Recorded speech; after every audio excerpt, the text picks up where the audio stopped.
नमस्कार सर्वांना, स्वागत आहे तुमचं माझ्या श्रद्धेची पहाटा चॅनलमध्ये. नवरात्रानंतरचा 10वा दिवस म्हणजेच दसरा. ह्या सणाला विजयादशमी देखील म्हणतात. दसरा हा परंपराचा सण आहे. या दिवशी सरस्वती पूजन, सीमोल्लंघन, शमीपूजन आणि अपराजिता पूजन केले जाते. सरस्वती पूजनाविषयी मी एक वेगळा व्हिडिओ तयार केलेला आहे. तो तुम्ही माझ्या चॅनलला व्हिजिट करून बघू शकता. अपराजिता पूजन याविषयी मी एक वेगळा व्हिडिओ यावर्षी वेळेअभावी तयार करू शकत नाही, त्यामुळे मी त्याची एक पोस्ट तयार केलेली आहे. ती तुम्ही माझ्या चॅनलला व्हिजिट करून बघू शकता. सीमोल्लंघन आणि शमीपूजन म्हणजे काय हे आता व्हिडिओमध्ये आपण पुढे बघूयात. दसरा या सणाची परंपरा फार पूर्वीपासूनची आहे. याच दिवशी देवीने महिषासूर या राक्षसाचा वध केला. प्रभू रामचंद्र यांनी याच दिवशी रावणावर विजय मिळवला. पांडव अज्ञातवासात राहण्याकरता ज्यावेळी विराटच्या घरी गेले, त्यावेळी त्यांनी आपली शस्त्रे शमीच्या झाडावर ठेवली. अज्ञातवास संपल्यावर त्यांनी तेथील शस्त्रे परत घेतली व त्या झाडाची पूजा केली. तो हाच दिवस होता. अनेक शूर पराक्रमी राजे या दिवशी दुसऱ्या राज्यावर स्वारी करण्यास जात. त्याला सीमोल्लंघन म्हणत. या 3.5 मुहूर्तांपैकी एक मुहूर्त आहे विजयादशमी, म्हणजेच हमखास विजय मिळवून देणारा दिवस. दसरा हा हिंदू धर्मातील महत्त्वाचा सण असून तो विजयाचे प्रतीक आहे. या दिवशी धन, ज्ञान आणि शक्तीची पूजा केली जाते. आपट्याची पाने सोने म्हणून वाटण्याची परंपरा आहे. दसऱ्याला आपट्याचीच पाने का सोने म्हणून वाटली जातात याबद्दल आता आपण अधिक माहिती जाणून घेऊयात. एका पौराणिक कथेनुसार फार वर्षांपूर्वी वरतंतू नावाचे ऋषी होते. त्यांच्याकडे विद्याभ्यासासाठी खूप विद्यार्थी येत असत. अभ्यास करून मोठे होत. त्यावेळी शिक्षण संपल्यावर विद्यार्थी गुरुदक्षिणा देत. या ऋषींकडे कौत्स्य नावाचा एक शिष्य होता. त्याचे शिक्षण पूर्ण झाल्यानंतर गुरूंनी त्याला घरी जाण्यास परवानगी दिली. त्याने ऋषींना विचारले की तुम्हाला गुरुदक्षिणा काय देऊ? तुम्ही मागाल ते मी देईन.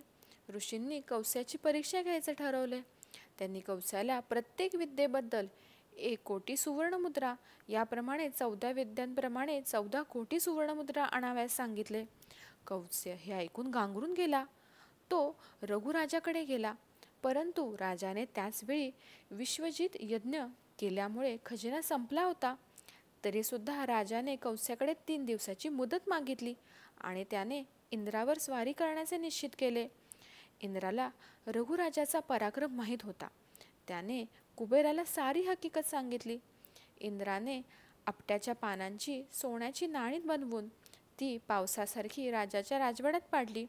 कौत्स्य त्या सुवर्णमुद्रा घेऊन वरतंतू ऋषींकडे गेला व गुरुदक्षिणा घेण्यास विनंती केली, परंतु ऋषींनी आनंदाने ते घेण्यास नकार दिला.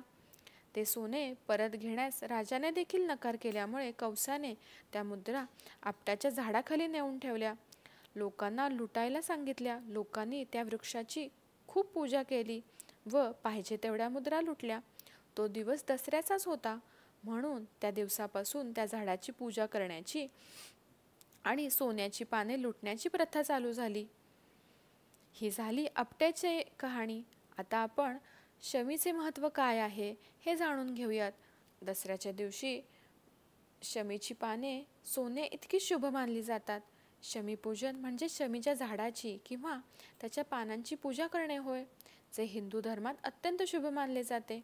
या पूजेमुळे शनिदोषाचा प्रभाव कमी होतो, घरात सुखसमृद्धी वाढते. धर्म, पौराणिक कथा आणि ज्योतिषशास्त्रानुसार याचे अनेक फायदे आहेत.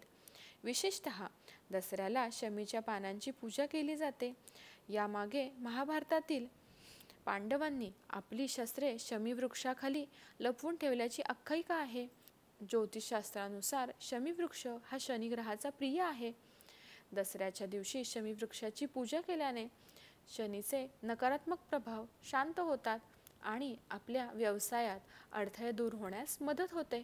दसऱ्याच्या दिवशी शमीची पाने एकमेकांना प्रदान करू नये असं देखील म्हणतात. तर ती पाने आपल्या वास्तूतच ठेवावीत. यामुळे वास्तूतील वायुमंडल शुद्ध होण्यास मदत होते. शमी ही तेजतत्वरूपी आहे. या कारणामुळे शमीची पाने घरात ठेवून दसऱ्याच्या दिवशी वायुमंडलाची शुद्धी केली जाते व त्यानंतर आपट्याच्या रूपातून ती सर्वांना देण्यात येते असे मानले जाते. आज आपण या व्हिडिओच्या माध्यमामधून सीमोल्लंघन म्हणजे काय, शमीभोजन म्हणजे काय, शमीचे महत्त्व काय आहे, तसेच आपट्याच्या पानांचे महत्त्व काय आहे, त्याची पौराणिक कथा काय आहे याविषयी माहिती जाणून घेतली. जर का तुम्हाला माझा हा व्हिडिओ आवडला असेल तर माझ्या चॅनलला लाईक, शेअर, सबस्क्राईब नक्की करा आणि बेल आयकॉनवर क्लिक करा, म्हणजे नवीन व्हिडिओचं नोटिफिकेशन्स तुम्हाला येतील आणि तुम्ही एकही व्हिडिओ मिस करणार नाही. माझा हा व्हिडिओ बघितल्याबद्दल धन्यवाद.